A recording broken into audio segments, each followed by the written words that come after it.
provincia de Bolívar, con quien vamos a dialogar, vamos a conversar un poco, analizar el tema de lo que ha sucedido con estos pronunciamientos de la asambleísta que supuestamente hizo unas aseveraciones que están reñidas en contra de la moral y de la ley.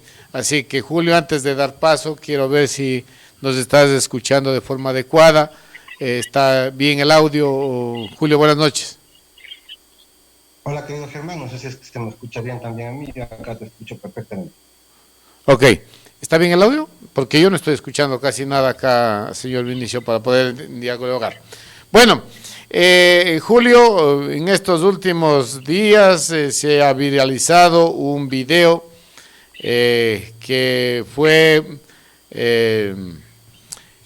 fue difundido en TikTok, en Facebook, en Twitter, en todas las redes sociales de un supuesto pronunciamiento de la asambleísta Rosa Cerda, quien en un discurso en el Oriente Ecuatoriano, creo yo, no estoy seguro del tema, ha dicho que si pueden, que roben y que roben bien, que no se dejen coger. Esto es lo que ha escandalizado al país. ¿Cuál es la percepción tuya como analista del tema, Julio?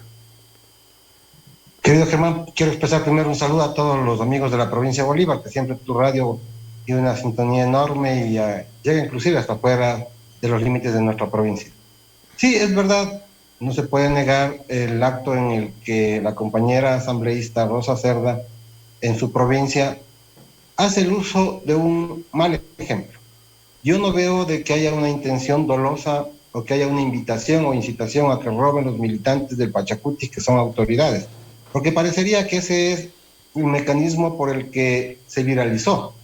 Ella expresa tácitamente de que ella va a fiscalizar y que ustedes como autoridades, da unos dos nombres, supongo son autoridades de juntas parroquiales o de algún gobierno autónomo centralizado, dice, si van a robar, roben bien, insinuando que posterior a eso ella haría una fiscalización y así sean del Pachacuti va a fiscalizarlo. Lamentablemente ocupa este mal ejemplo. Yo estoy en eso coincidente con toda la opinión pública que dice que eso no debía haber dicho. Para mí es un error de la compañera asambleísta ocupar ese ejemplo, y yo en alguna publicación que hice así una analogía de lo que a mí sí me ocurrió pues varias veces, y entiendo que a muchos, cuando los profesores nos decían en el momento de tomar una prueba en un examen, decían no pueden copiar, les pongo el examen individual a cada uno, y si intentan hacerlo háganlo bien, porque si les cojo les pongo 0. Yo recuerdo que eso era no como una incitación a copiar, sino nos decían claramente no hagas eso porque si no te voy a poner un 0. Es igual que los padres cuando nos dan un permiso, nos daban un permiso en la adolescencia y decían no vayas a tomar, y si tomas cuidado, porque yo el rato que llegues te pido que me indiques a través del olor si tomaste o no. No era una incitación de los padres a que salgamos a tomar. Yo no quiero homologar esto para echar disculpas o decir de que la compañera tuvo una deficiencia lingüística o una deficiencia de comprensión, como así mal expresado además por la Coordinación Nacional del Pachacuti, que se ha justificado. Hubo un error en el uso de este ejemplo, digámoslo así, por parte del asambleísta. Pero eso da un paso a que los medios de comunicación y fundamentalmente las redes sociales te permiten una lapidación mediática con la edición de los videos y de pronto con la intención malsana de querer así juzgar a la persona. Acá en la Asamblea Nacional tuvieron también, y entiendo que para todo el Ecuador, dos noticias importantes sobre cometimientos de actos, y ya de actos, no de incitación, no de un discurso, que no han recibido el mismo tratamiento o la misma cantidad de difusión que recibió el discurso de la compañera Rosita Cerda.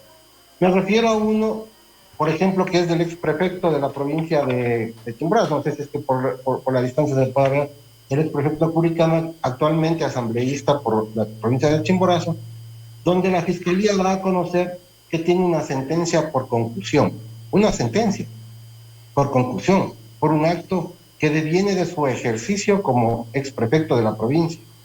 De otro asambleísta del movimiento UNES, que tiene una denuncia por violencia intrafamiliar en el que inclusive la esposa de este asambleísta dice que cuando tiene los episodios de violencia en su casa, a su hijo le habían apuntado, o le había apuntado a este señor con un arma.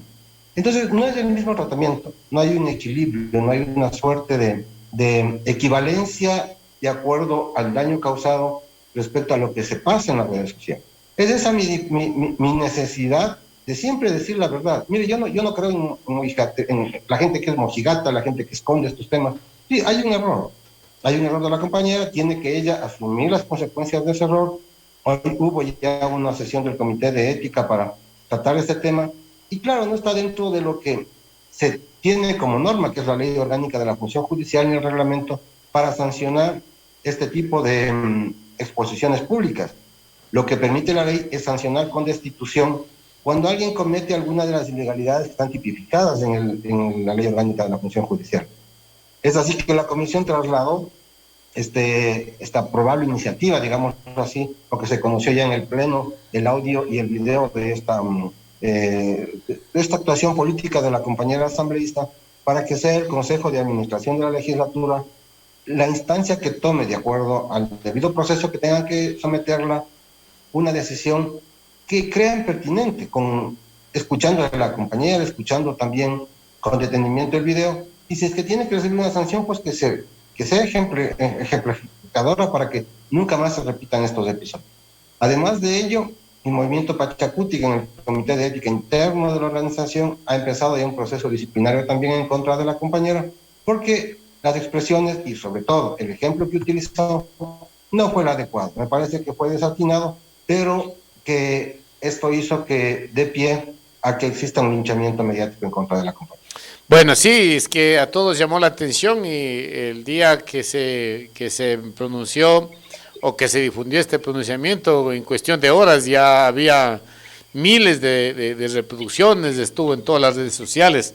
Ahora, yo no creo en la mala intención de esta asambleísta, no es en que esto no es una cuestión de que ella se inventó el agua tibia, sino que esto lo vienen diciendo todas las autoridades, incluso tú hacías referencia en el tema del copiado, ¿no? En la escuela o en el colegio, ¿qué te decía el profesor?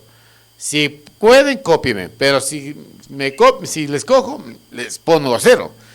Eso era en lugar de decir, por favor, no copien, pero la forma un poco sarcástica del maestro, y eso se ha venido siendo una conducta, una forma de decir, cuidado, copien porque les sanciono, ¿no es cierto? Entonces, para mí, primero un tema no de mucha trascendencia, porque hay, como tú decías, hay temas mucho más trascendentes que el país debe analizar y que, por ejemplo, en la Asamblea se dio una gran discusión, el compañero de ustedes mismo, Marlos Santi, dice que como coordinador de la bancada legislativa deben comenzar, digamos, a esperar una denuncia mejor dicho, le piden sanciones para la asambleísta. José Chimbo dice que van a esperar que haya una denuncia en el Comité de Ética para pues, iniciar un trámite, porque no se le puede hacer de oficio, la ley no lo permite. Y Mireya Pazmiño, en cambio, la califica como un linchamiento mediático de los grandes medios. ¿Es esto lo que está pasando, Julio?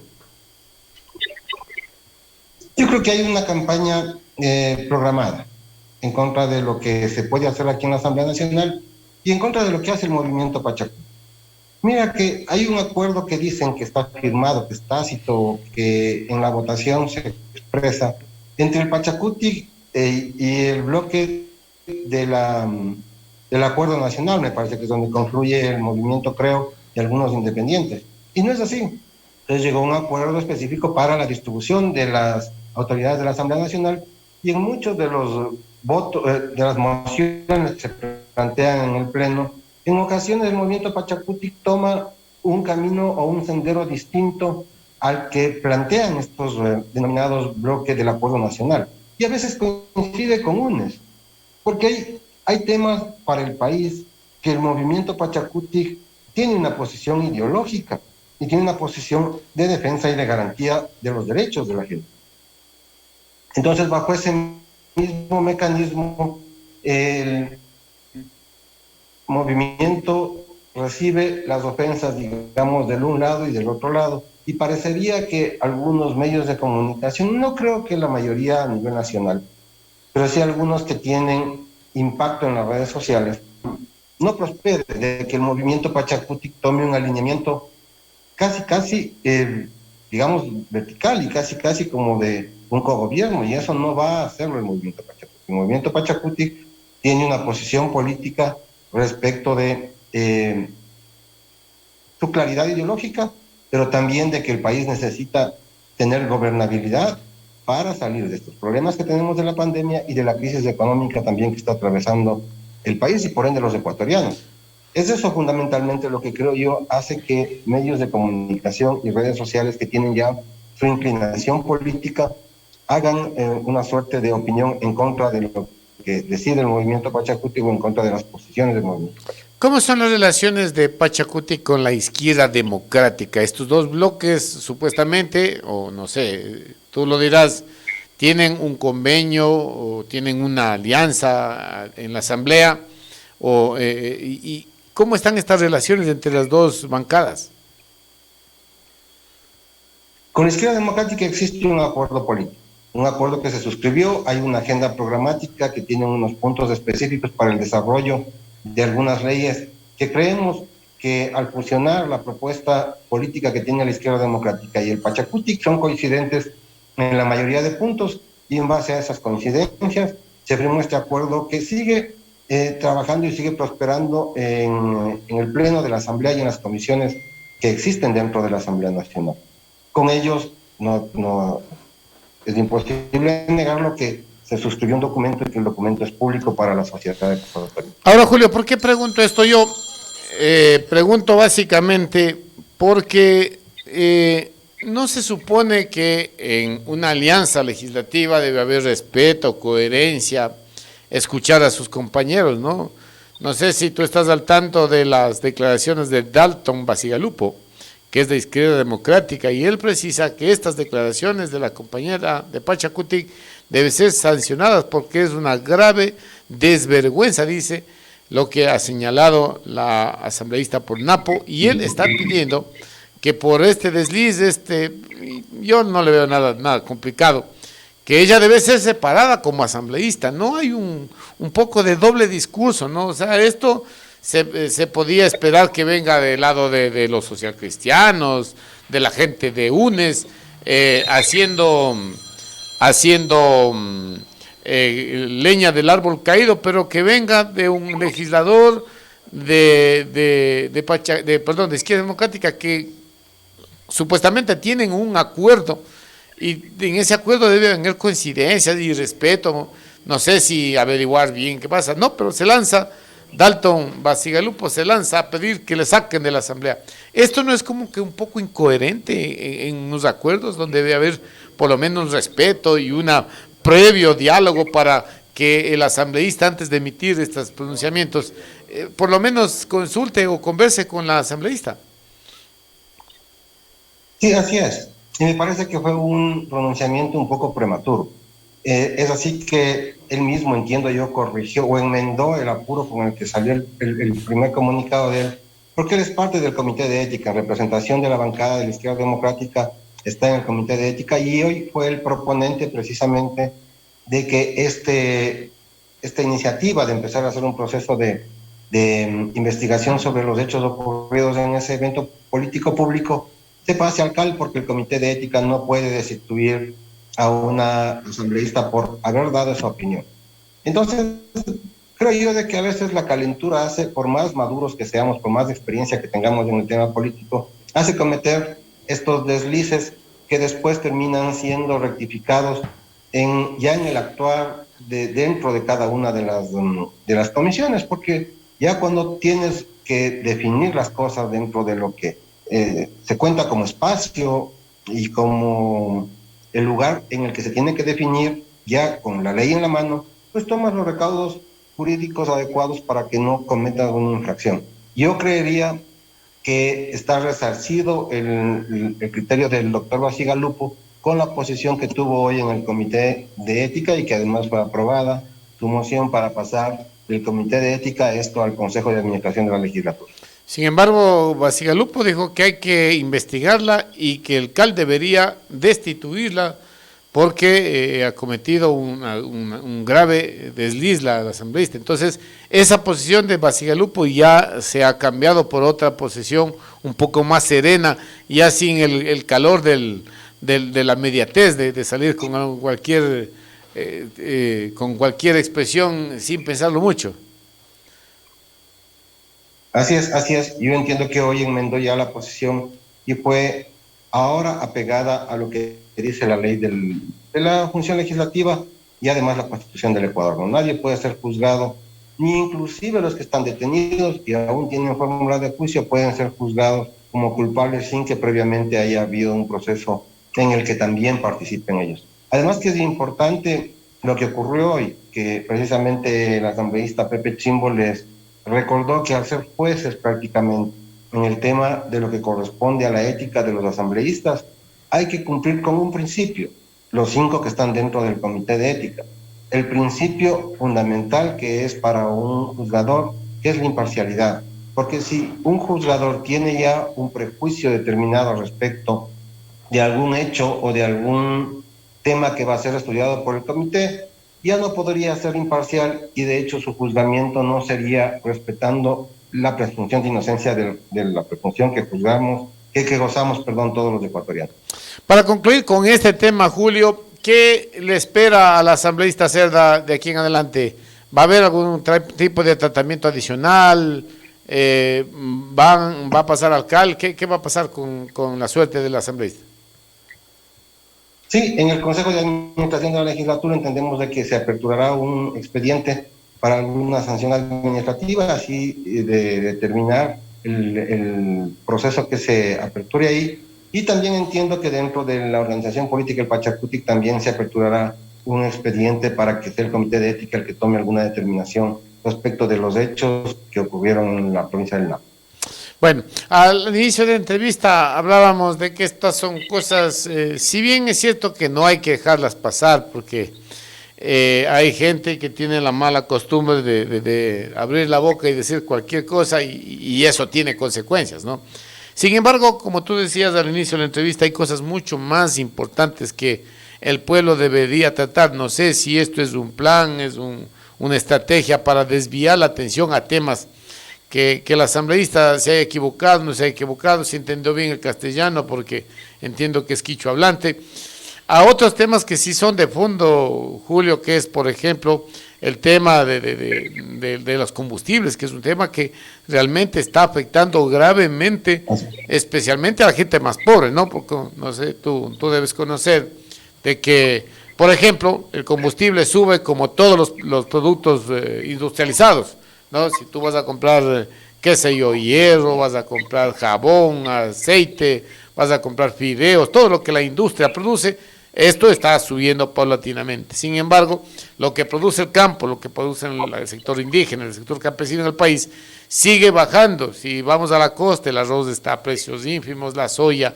la papa, la cebolla, todo lo que es dinero que le ingresa a la población, no sube como está subiendo otras cosas. ¿Qué posición toma Pachacutic frente a este problema que a mi criterio es un problema extremadamente grave, porque es uno de los más duros impactos que podría afectar a la población ecuatoriana, especialmente a la más desposeída, a la más pobre? Si bien este tema es enteramente de responsabilidad del Ejecutivo, la Asamblea no puede quedarse absorta con permitir de que, como tú dices, se afecte a los bolsillos de los ecuatorianos. Es por eso que el asambleísta Salvador Quispe, parte del bloque del Pachacutic, propuso ya un exhorto al presidente de la República para que se hagan 2 actividades fundamentales. Primero, de que se congele, de que se elimine ya este decreto que permite la fluctuación del precio del combustible. Y claro, de hecho íbamos a saber de que durante el primer periodo de aplicación de este decreto ejecutivo, la gasolina iba a subir en nuestro país, porque el subsidio tendría que algún rato eliminarse. Y el problema va porque además el precio del barril de petróleo en el mundo está teniendo una suerte de apreciación, porque la economía, más o bien en el país como la China, que es la mayor consumidora de energía del mundo, empezó ya a generar su motor económico y su motor productivo. y eso hace de que mejore el precio del barril del petróleo. Pero a nosotros, los ecuatorianos, los de a pie, los que gozábamos antes de un subsidio, vamos a tener una afectación económica gravísima porque sabemos que el precio de los combustibles iba a subir. Conociendo, por ejemplo, la cantidad de panaderías que existen en el Ecuador y que la mayoría de estas panaderías, por ejemplo, sus equipos funcionan con diésel, iba a tener también un incremento del precio de algo básico como es el pan. Y así como también este segmento industrial, este segmento artesanal, iba a ocurrir en muchos segmentos industriales. Y esto, de hecho, va a perjudicar la economía. Es por eso que Salvador plantea esta iniciativa legislativa que entiendo en el Pleno fue aprobada ya. El otro hecho que nos parece importante, que también se plantea en el mismo exhorto propuesto por la banca del Pachacuti, es de que se genere una mesa de trabajo con los profesionales del volante, que tienen a su haber su principal ingreso, su único ingreso, que es la transportación de las personas en las ciudades o interprovinciales, y que a ellos se les genere un subsidio para que se pare de una vez por todas el incremento mensual de los combustibles. Porque no es que se dice una revisión para efectos de que cada mes se ajuste a precios internacionales. En el país es un incremento mensual de los combustibles. Y desde la época en que se dio vigencia a este decreto ejecutivo hasta la actualidad ha sufrido un incremento de entre un 30 y un 40% que de hecho se iba a trasladar a la canasta básica familiar de los ecuatorianos. Entonces, en eso, por ejemplo, no coincidimos con los asambleístas del bloque del Acuerdo Nacional, porque ellos plantearon de que ni siquiera se ponga esto en el orden del día. Se impuso la bancada del Pachacuti con su número de asambleístas y además con el acuerdo con la Izquierda Democrática para efectos de que esto sea tratado en el Pleno de la Asamblea Nacional. Ahora, el problema es que entre diálogos y diálogos con todos los sectores, el combustible va a seguir subiendo. De lo que yo tengo entendido, la suba no está entre 30 y 40, está ya el caso de la gasolina subiendo casi el 52% de su valor original, ¿no? Entonces, es mucho más. Y esto, lo que tú decías, es un tema con la reactivación de todo el planeta. El petróleo también sufre los efectos de oferta y demanda. Si no hay quien consuma, baja. Y si hay consumidores como China, como otros países industrializados, el petróleo va a seguir subiendo. Y conforme va a seguir subiendo, no es nada sorprendente de que en el Ecuador tengamos precios por el alrededor de 4.50, 5 dólares el galón de gasolina. Y ahí definitivamente en esta pandemia, con todo lo grave que está pasando en el país, vamos a terminar liquidando y Pachacuti se conforma con un exhorto al presidente. No hay otras medidas que tomar, por ejemplo, buscar una posibilidad de qué sé yo, desde el legislativo, tomar una iniciativa, pero ya con efectos mediáticos, o sea, perdón, efectos inmediatos, para que por lo menos esta debacle que se está viniendo para la gente del campo se pare ahí. O sea, bueno, ya el presidente muy hábilmente se está haciendo como decimos vulgarmente, coloquialmente los ecuatorianos, se está haciendo el loco hasta que siga subiendo, llega la negociación, cuando tengamos un combustible de $2.50, de $3, decir, bueno, vamos a aceptar que ya no suba, pero ya de todos modos el golpe está dado y la afectación está hecha, Julio. Así es. No, y en eso coincidimos. El problema es de que la legislación ecuatoriana y fundamentalmente la Constitución enmarca totalmente las decisiones de carácter económico en el Ejecutivo. Y la Asamblea Nacional no puede tomar una actitud demagógica como la que ocurrió al finalizar la Asamblea anterior, que aprobaron una ley orgánica de educación intercultural con la suba de los salarios de los profesores, sin que esto haya venido desde el Ejecutivo y ahora tienen un problema ante la Corte Constitucional porque no se cumplieron los presupuestos constitucionales. Entonces, la posición del Pachacuti no va a ser demagógica. Sí se puede realmente llegar a un acuerdo político con presión social, digo yo, me parece que ese es el camino. No estoy incitando tampoco a una movilización, pero creo que es la única forma en que coincidan el órgano legislativo a través de este exhorto para que la sociedad diga, paremos, ya no podemos aumentar el precio de los combustibles en aras de mejorar la caja fiscal, pero que va en desmedro de la población del Ecuador. Así es. Entonces, creo yo de que los mensajes deben ser un poco más fuertes, porque acá la sociedad civil estoy seguro que va a encontrar eco en la administración de la Asamblea Nacional. Sin embargo, el máximo líder de los movimientos indígenas, Leonidas Issa, él ha dicho que hay que tomar medidas y que con el gobierno no se van a discutir bonos, sino los subsidios, y que yo creo que es una posición muy madura y muy centrada del líder indígena, ¿no? Entonces, el gobierno quiere golpearnos a todos duro y a cambio de eso dar caridad, que eso es lo que lamentablemente hace la derecha en nuestro país y hasta cierto punto respaldado por Pachacutic también, ¿no? Porque hicieron un pacto para la asamblea. No, sabes que todavía no ha pasado ninguna ley de carácter económico, no ha pasado ninguna ley de carácter tributario que afecte directamente a la población en temas económicos. En su lugar, acá se está mandando todo lo que es de carácter económico por el candado constitucional que existe por la Constitución, que obliga a que todos los temas económicos tengan iniciativa del Ejecutivo. Se ha logrado parar. Nosotros hemos recibido el día martes de la semana anterior un mandato desde la organización nacional, dirigida ahora por el compañero Leonidas Issa, con 3 puntos claros. Él ha dicho al bloque del Pachacutic: no podemos bajo ningún punto de vista ni siquiera conversar sobre temas de privatizaciones. Eso no está en debate. El movimiento Pachacutic tiene una agenda en contra de las privatizaciones, de todo lo que implique el patrimonio de los ecuatorianos que está en el Estado.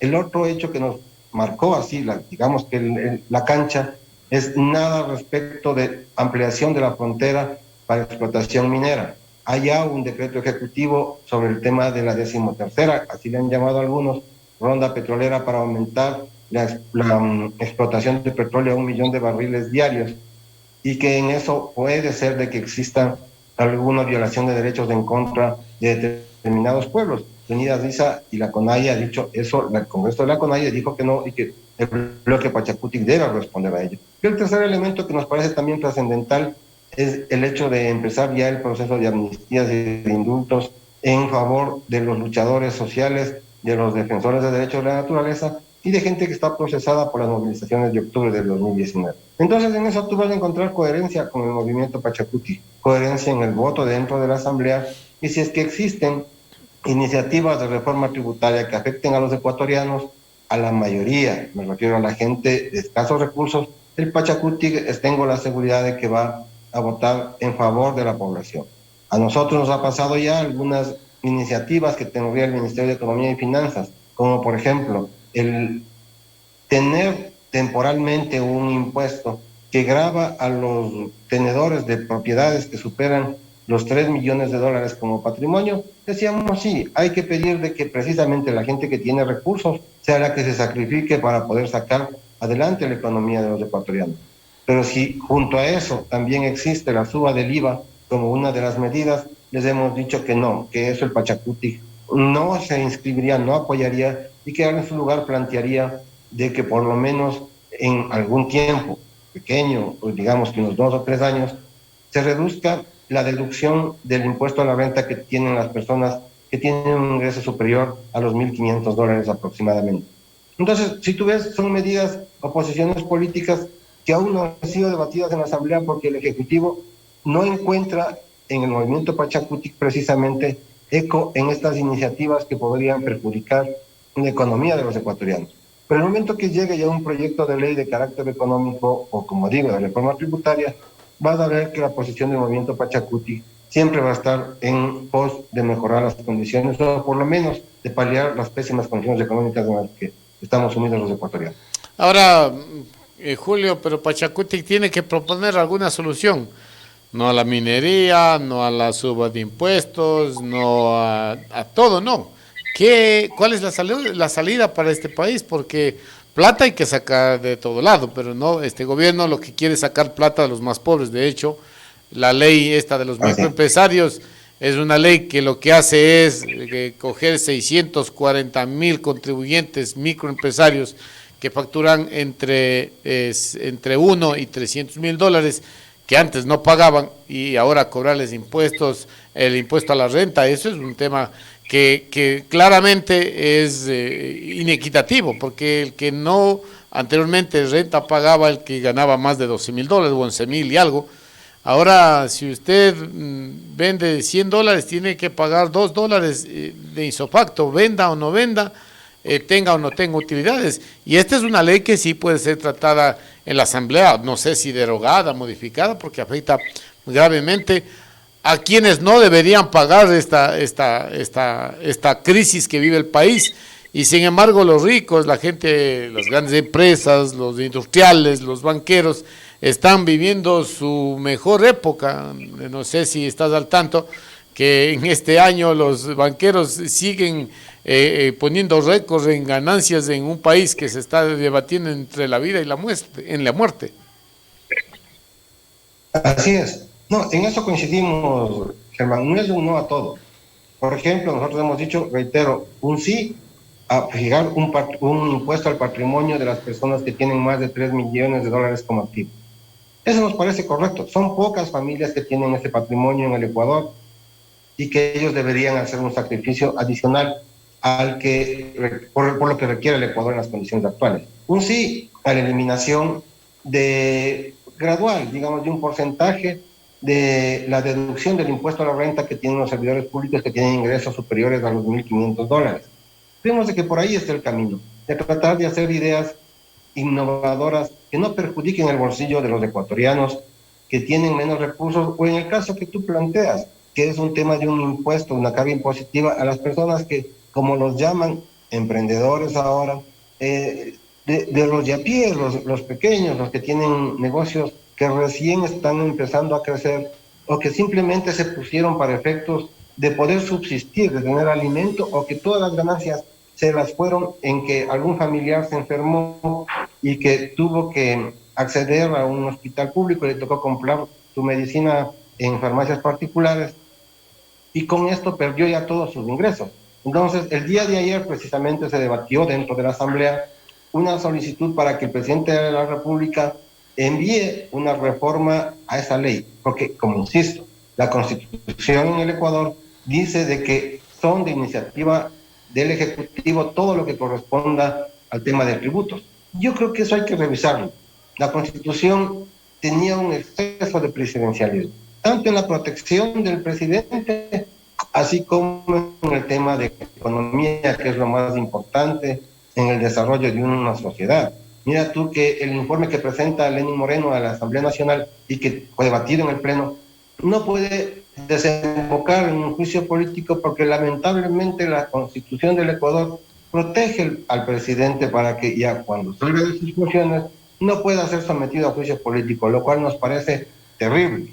Creemos de que si hay que hacer algún proceso de reforma es precisamente en algunos artículos de la Constitución para que mejoren la condición política de los asambleístas o de la Asamblea Nacional como primera función del Estado, para que a su vez esta pueda tomar decisiones que impacten en la economía de la sociedad. Ahora, Julio, lo que está pasando, según mi análisis, que la Asamblea está pidiendo, solicitando, exhortando, y está resultando casi como los exhortos que hace el presidente a la banca, que baje los intereses. O sea, mucha bulla, pero no pasa nada.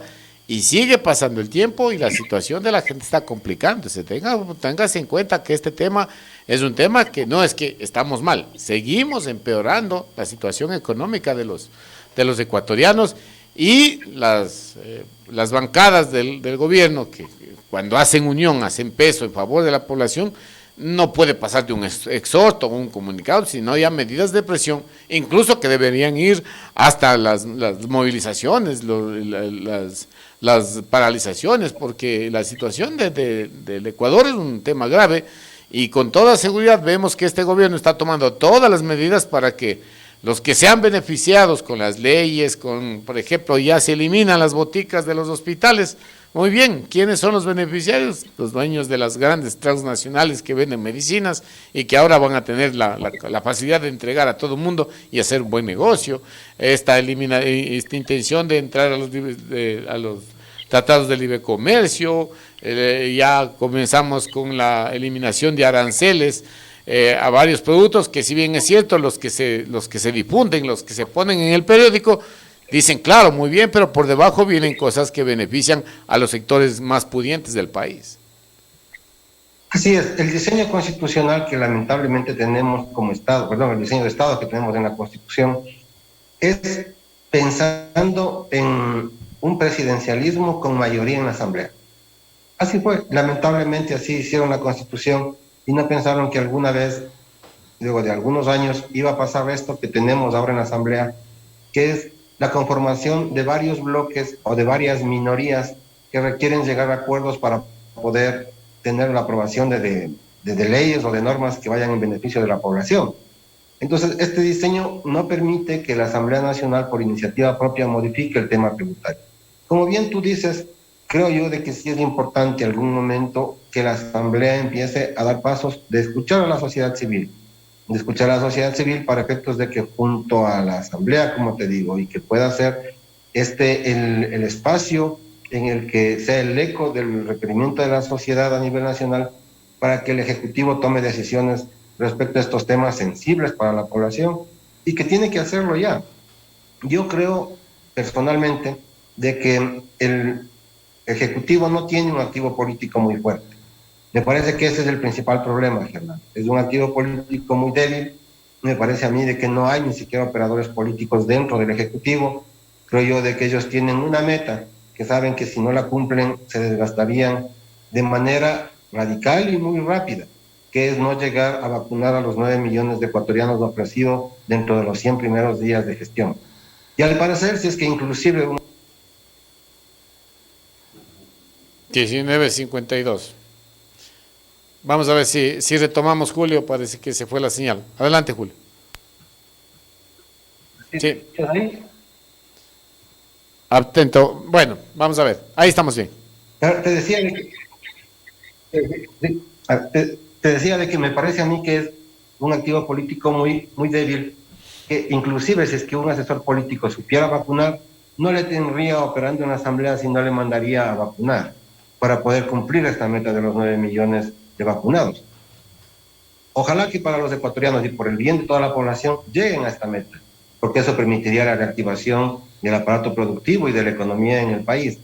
Pero creo yo de que esta falta de acción política, por además los problemas lamentables de salud del señor exministro de Gobierno, hicieron que la política se detenga y que ahora con la nueva ministra entiendo yo que va a tener la posibilidad, además por la estructura del movimiento, del partido político que viene, tener la posibilidad de ampliar su radio de acción y de ejecución política para llegar ya a tener actividad real de lo que la gente necesita.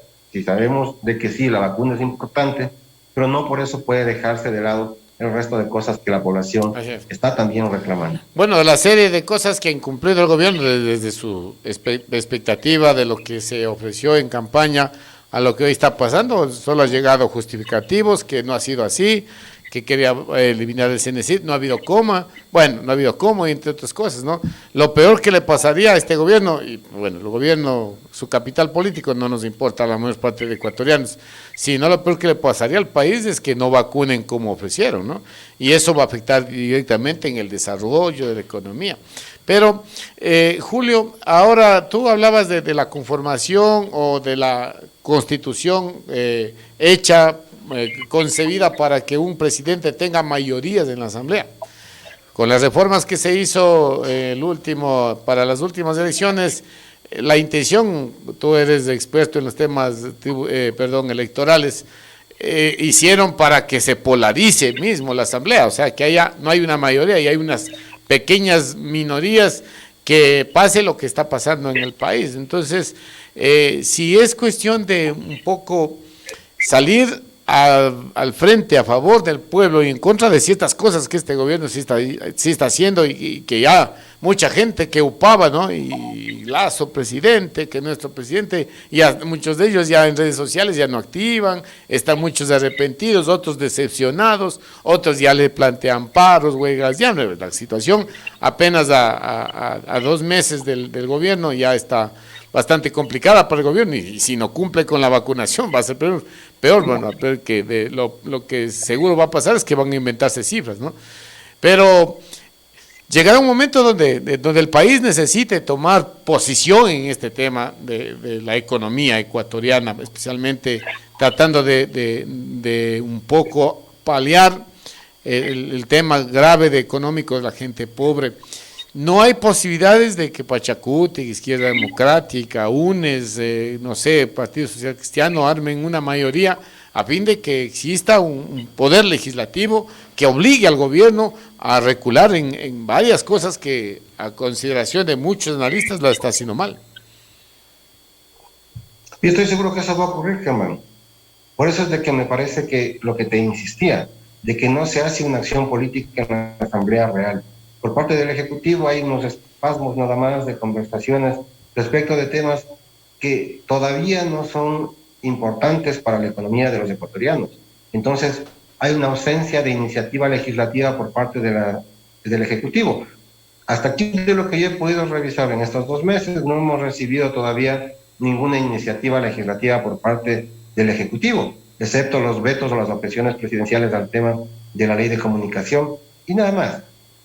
Entonces creo yo de que están haciendo una suerte de espera para ver con sus nuevos operadores, con la nueva ministra, para efectos de que se plantee algo que me parecería que aún no lo tienen claro o no ven cómo poder trabajar en la Asamblea sabiendo la posición ideológica del Pachacuti, como reitero, sabiendo la posición ideológica de la izquierda democrática y sabiendo de que estos dos partidos políticos, al juntarse y tener un adecuado punto de vista, inclinarían la balanza para hacer mayoría por determinada ley, pero que siempre, siempre, al menos el movimiento Pachacuti va a exigir que sea no imposición de tributos a la gente que menos recursos tiene. Yo estimo de que esto tendrá que ocurrir ya mismo, porque no puede la economía del país seguir esperando o estar en cola, digamos que para terminar primero la actividad de la vacunación y después de que se termine la vacunación recién tomar decisiones de carácter económico. El Ecuador no puede hacer esas acciones. Por eso es de que un ejecutivo que es dinámico funciona y opera con todos sus ministerios y encarga a cada uno de ellos las funciones. Yo creo que además el presidente de la República tiene una gran complicación, que fundamentalmente es haber llegado a la presidencia de la República sin una estructura política adecuada, sin una estructura que realmente vaya a consolidar todo lo que es el Estado, el tamaño del Estado. Porque recuerda tú que vienen de la economía privada, donde dicen de que a menos cantidad de trabajadores, menos cantidad de funcionarios, es mucho mejor porque rinde mayor utilidad. Entonces, el Estado no es así, no se le entiende al Estado así, porque lo que tiene el Estado como principal fundamento es garantizar los derechos que están escritos en la Constitución. ¿Y cómo se garantiza? Se garantiza a través precisamente de las estructuras del aparato burocrático para que éstas a su vez respondan a los requerimientos de la población en general. Entonces, creo yo de que este otro problema también lo tienen. Si tú ves la mayor cantidad de autoridades que están al menos en los órganos, digamos, zonales, aún no han sido cambiados porque precisamente ocurre eso. Ellos tenían un sostén político, que era el Partido Social Cristiano, que con ellos seguramente hubiesen avanzado a hacer cambios mucho más rápidos que respondieran a sus plataformas políticas y también a sus propuestas de trabajo. Pero no ocurrió el momento que hubo esta separación, y esta separación hizo de que se vean muy vulnerables, o digamos que frente a la realidad de todo un océano que es el Estado, ellos apenas sean un barco chiquito que ni siquiera llega a tener una vela para poder empujar hacia el destino que quieren llegar. Julio, más bien no es que hubo un pacto entre el gobierno de Moreno y de Lazo, y porque vemos sorprendentemente que en todo el país, no en la provincia, incluso en ministerios, hay gente que todavía prefiere, se avisora que van a quedarse de largo. Muchos casos de gente importante, bueno, por nombrar el director nacional del ECU 911, bueno, entre tantos viceministros, ministros. Más bien no es un pacto que hoy se está evidenciando entre Moreno y Lazo. Yo creería que la mayoría de funcionarios públicos que estuvieron en el gobierno de Moreno, al menos para la segunda vuelta, no sé si es que así todos en la primera vuelta, pero la mayoría de estos en la segunda vuelta apostaron a la candidatura de Guillermo Lazo. Sí, yo creo que eso hace que algunos servidores que están ahí, que estuvieron ya el tiempo del presidente Moreno, sientan la seguridad de quedarse todavía acá y que además el gobierno actual se sienta cómodo con algunos de ellos en sus funciones. Muy diferente. Julio, en aras a en ese cambio que tanto necesita el país de política, ¿no? Porque creo y Pachacuti son como el agua y el aceite, ideológicamente hablando. ¿No podría preverse una alianza con UNES o el odio pesa más que la conveniencia para el pueblo? No hay un odio. Yo creo que hay aquí una disputa política.